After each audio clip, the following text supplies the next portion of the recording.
Welcome to English study point. প্রিয় শিক্ষার্থী, শুভেচ্ছা নিয়েও আশা করি ভালো আছো। তোমাদেরকে শুভেচ্ছা জানিয়ে ইংলিশ স্টাডি পয়েন্টের ক্লাস শুরু করছি। আমরা গত ক্লাসে তোমাদেরকে যে চেঞ্জিং সেন্টেন্সের যে অপশনটা দেখাবার চেষ্টা করেছিলাম, আশা করি তোমরা সে বিষয়ে ভালো একটা আয়ত্ত করার চেষ্টা করেছ। আজকে আমরা তারই ধারাবাহিকতায় আরো কয়েকটি বাক্যকে অ্যাসার্টিভ থেকে ইন্টারোগেটিভ করা তোমাদেরকে শেখাবো। আমরা বলেছিলাম যে দুটি টেন্সের সাহায্যকারী ভার্ব নেই, present tense, present indefinite tense এবং পাস্ট ইনডিফিনিট টেন্স। গত ক্লাসে আমরা তোমাদেরকে শিখাইছি যে কিভাবে প্রেজেন্ট ইনডিফিনিট টেন্সের বাক্যগুলোকে অ্যাসার্টিভ থেকে ইন্টারোগেটিভ করতে হয়। আজকে তোমাদেরকে শেখাবো পাস্ট ইনডিফিনিট টেন্স এর সেন্টেন্সগুলোকে কিভাবে অ্যাসার্টিভ থেকে ইন্টারোগেটিভ করতে হয়।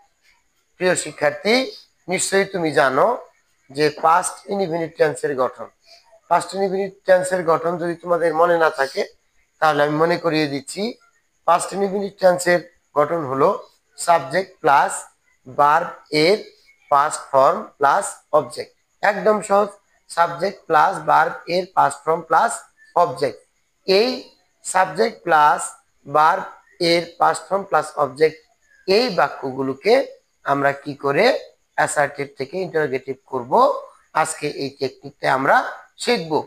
তবে প্রিয় শিক্ষার্থী, আমি মনে করিয়ে দিচ্ছি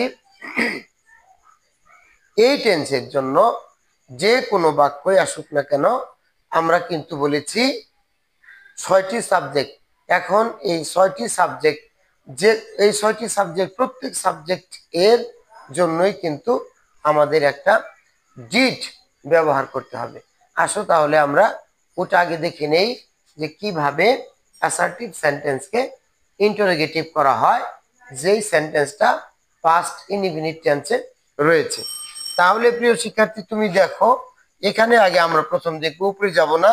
আই রট এ লেটার, আমি একটি চিঠি লিখেছিলাম। এটা সাবজেক্ট যে কেউ হতে পারে। আই রট, উই রট, দে রট, হি রট, অর্থাৎ সে, আমি, তুমি, যেই সাবজেক্টই হোক না কেন সবার ক্ষেত্রে কিন্তু একই স্ট্রাকচার, সেটা হলো সাবজেক্ট প্লাস ভার্বের পাস্ট ফর্ম প্লাস অবজেক্ট। এই যে সাবজেক্ট প্লাস ভার্বের পাস্ট ফর্ম প্লাস অবজেক্ট, এই বাক্যগুলোকে আমরা কিভাবে অ্যাসার্টিভ থেকে ইন্টারোগেটিভ করব। নিয়ম হলো, যদি সেন্টেন্সটি পাস্ট ইনডিফিনিট টেন্সের হয়, ওই সেন্টেন্সটির শুরুতে, সেন্টেন্স এর শুরুতে একটি ডিড বসাতে হবে। কি বসাতে হবে? ডিড বসাতে হবে। মূল ভার্ব এর প্রেজেন্ট ফর্ম হবে। মূল ভার্বটা ছিল না পাস্ট ফর্মে, এটা কোথায় আসবে? প্রেজেন্ট ফর্মে চলে আসবে। সেন্টেন্সের শেষে একটি নোট অফ ইন্টারোগেশন ব্যবহার করতে হবে। তাহলে প্রিয় শিক্ষার্থী, তুমি লক্ষ্য করে দেখো, আই রট এ লেটার, এটা সাবজেক্ট প্লাস ভার্বের পাস্ট ফর্ম প্লাস অবজেক্ট। এই বাক্যটি পাস্ট ইনডিফিনিট টেন্সে। তাহলে আমরা এটাকে কিভাবে ইন্টারোগেটিভ করব? নিয়ম হলো, সাবজেক্টের সামনে ডিড বসাতে হবে। কি বসাতে হবে? Did, DID, did, did I, এই রাইটটা, এই রডটা এখানে রাইট হলো, অর্থাৎ প্রেজেন্ট ফর্মে চলে আসলো।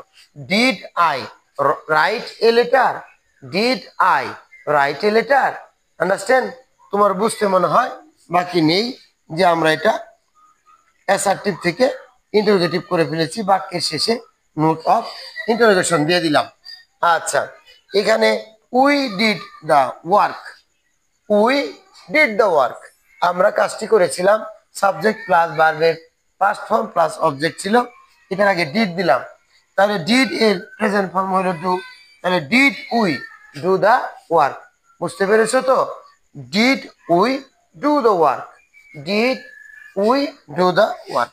He made a house, he made a house, did he make a house. প্রিয় শিক্ষার্থী, তোমাকে এ জাতীয় সেন্টেন্সকে, অ্যাসার্টিভ সেন্টেন্সকে ইন্টারোগেটিভ করার সময় এই বিষয়টা তোমাকে খেয়াল রাখতে হবে। আমরা কিন্তু ট্রান্সফরমেশন অফ সেন্টেন্স কিন্তু পড়ছি না, আমরা পড়ছি কনভারসেশন অফ সেন্টেন্স। অর্থাৎ যে নিয়মে সেন্টেন্স চেঞ্জ করলে সেন্টেন্সের গঠন এবং অর্থ দুইটাই পরিবর্তন হয়, আমরা ওই ধরনের সেন্টেন্সগুলোকে পরিবর্তন করছি। তাহলে আই রট এ লেটার, আমি একটি চিঠি লিখেছিলাম।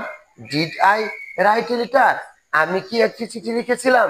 এখন এইখানে আমরা first person singular, first person plural, third person singular ব্যবহার করেছি। এরপরেও second person singular, second person plural এবং থার্ড পারসন প্লুরালের জন্য কিন্তু একই নিয়ম কাজ করবে। এই নিয়মেই আমরা কিন্তু অ্যাসার্টিভ সেন্টেন্সগুলোকে ইন্টারোগেটিভে পরিণত করতে পারবো।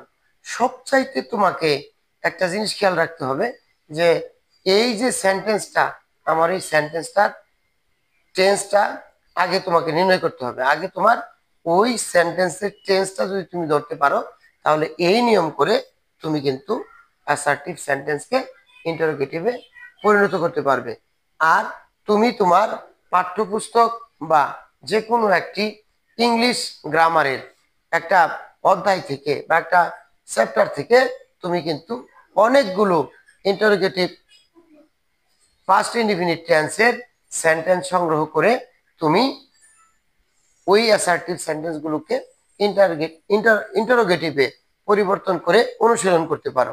কেননা ইংরেজিতে একটা কথা আছে, the more you read the more you learn. যত তুমি পড়বে তত তুমি শিখবে। Try to do, you will be prosper. ইনশাআল্লাহ আশা করি তোমরা মনোযোগ সহকারে আমার এই ক্লাসটি দেখবে এবং সেই অনুযায়ী কাজ করার চেষ্টা করবে।